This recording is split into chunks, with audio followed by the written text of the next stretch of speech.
And we had a chance to take a look at this pretty interesting piece of firearms history and Glock history.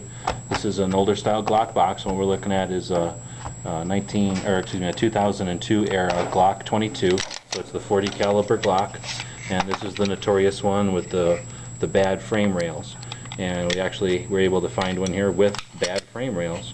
So first off, before we start getting into it, we see that it's got night sights. Otherwise, it's a regular Glock, and it's got just a little bit of play there.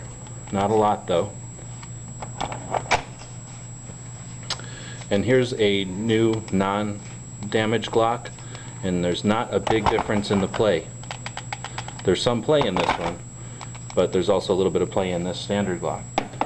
So we know that there's something going on with it, so we'll open it up, and on a Glock, again, we want to make sure that it's empty.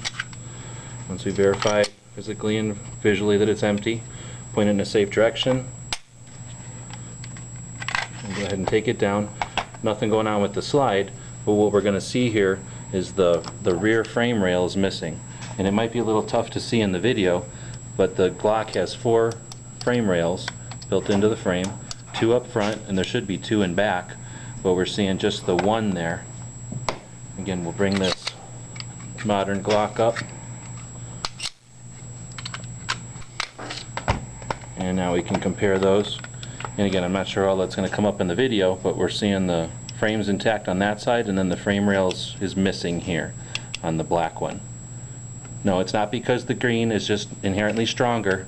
It's because this was done during a bad section that they knew about, and this was actually right at the end of that window where they had some problems.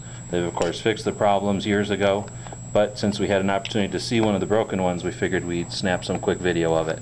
So you hear quite a few bad things about the Glock, but it only happened for a short window of a couple of years that they knew about it, and that of course we can send this back to Glock and we'll get it back in perfect condition.